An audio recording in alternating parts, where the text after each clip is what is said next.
Well, the conference championship games are over, and the college football playoff, the first time for 12-team format, is set. And we're here to enjoy college football and tell you all about it here in just a second. This is the Pigskin Daily History Dispatch, a podcast that covers the anniversaries of American football events throughout history.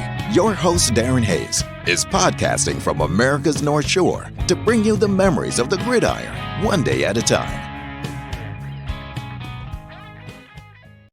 Hello, my football friends. This is Darin Hayes of PigskinDispatch.com. Welcome once again to the Pig Pen, your portal to positive football history, and welcome to another edition of talking about great college football.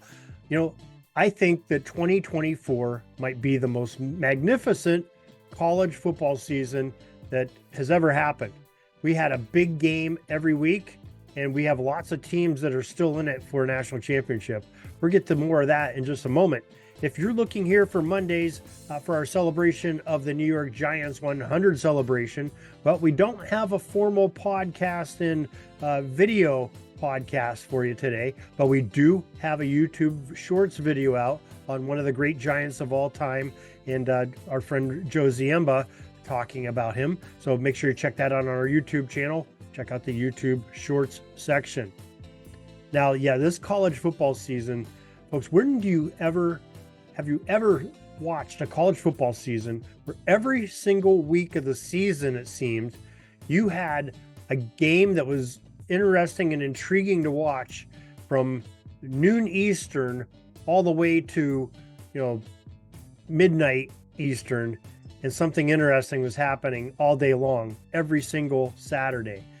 I think that was an amazing job that college football did this year. And it's a combination of a couple things. First of all, the conference realignment.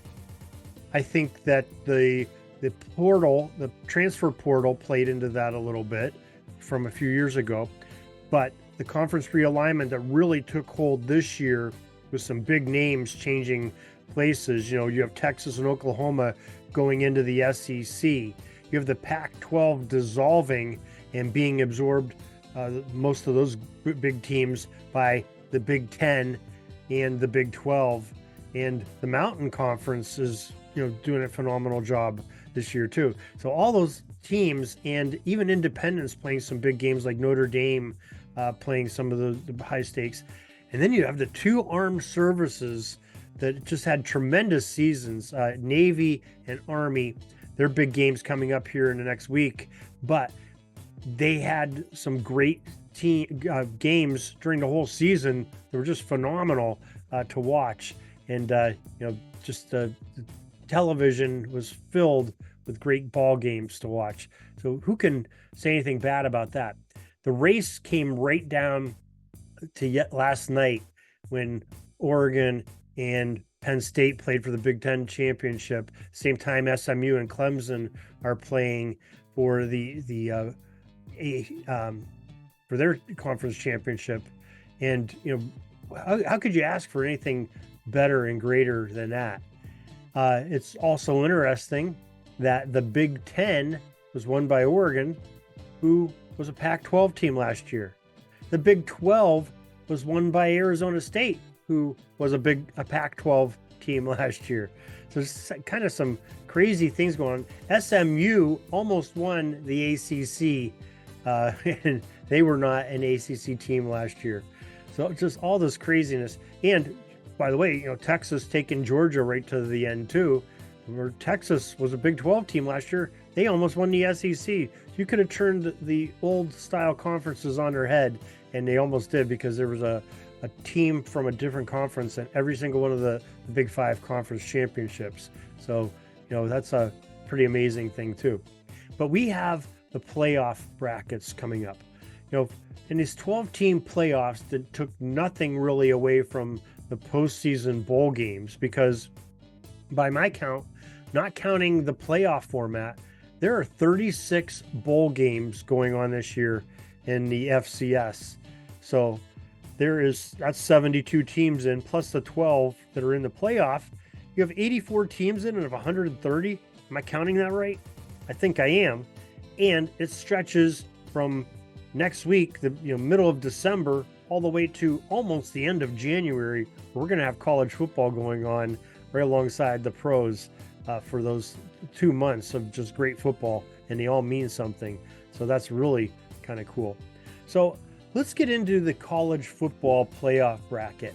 Now, no matter what happens, people are going to complain and feel snubbed.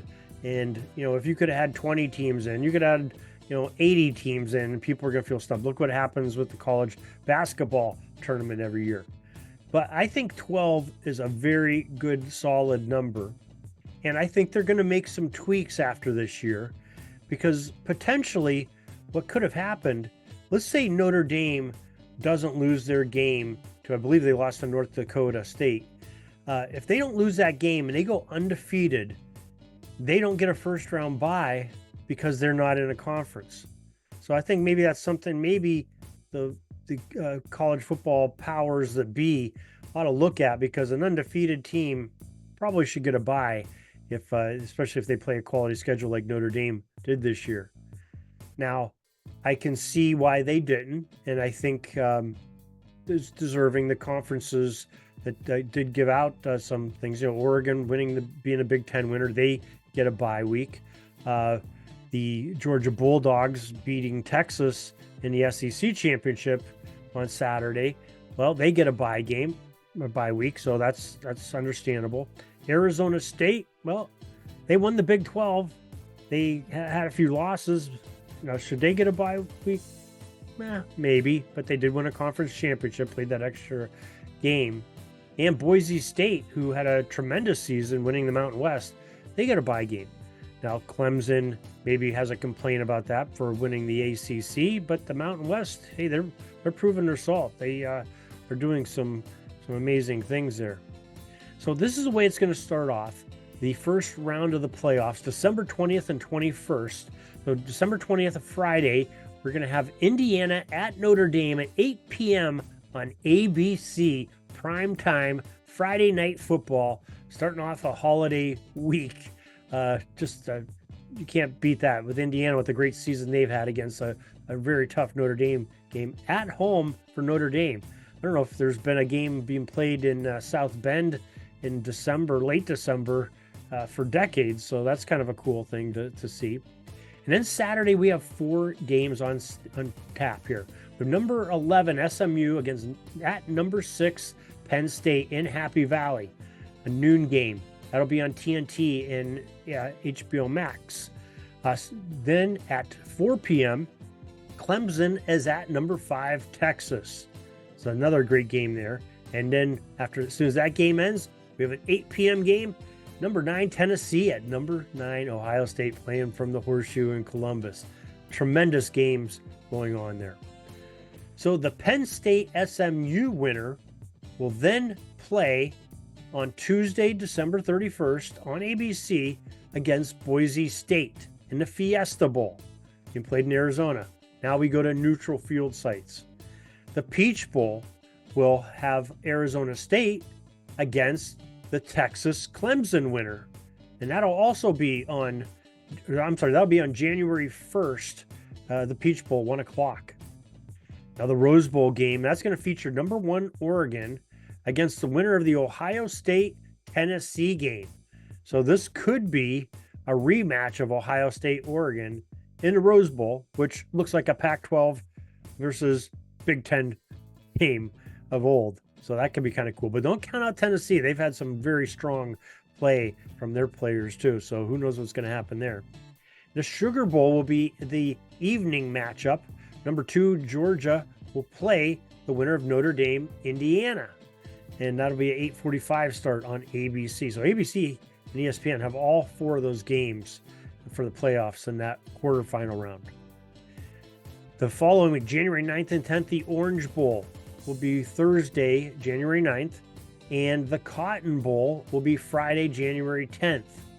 That all sets up for the championship game, which will be held at Mercedes-Benz Stadium in Atlanta, Georgia, on January 20th, a Monday night, traditionally where the college football championship has been played. So that's just some tremendous lineups that are going to be happening here. with those 12 teams that made the playoffs. Congratulations to all of them. Congratulations to college football for finally getting it right and putting something interesting at the end of the season. And by the way, in these 12 teams with these premier players, these players are going to play because these games mean something, and they're not going to be sitting out bowl games because I'm sure they want championships. I would be surprised if any of them sit out unless they have a quasi injury or something that may prevent them from going on. But they're going to play their hearts out because there's something to play for. And this is the national championship tournament of the NCAA. And I think it's a great thing for college football. What are your thoughts? Let us know. pigskindispatch@gmail.com. And until next time, everybody, have a great Gridiron Day. That's all the football history we have today, folks. Join us back tomorrow for more of your football history. We invite you to check out our website, pigskindispatch.com, not only to see the daily football history, but to experience positive football with our many articles on the good people of the game, as well as our own football comic strip, Cleat Marks Comics. Pigskindispatch.com is also on social media outlets, Facebook, Twitter, Instagram, and don't forget the Pigskin Dispatch YouTube channel to get all of your positive football news and history. Special thanks to the talents of Mike and Gene Monroe, as well as Jason Neff for letting us use their music during our podcast. This podcast is part of the Sports History Network, your headquarters for the yesteryear of your favorite sport. You can learn more at sportshistorynetwork.com.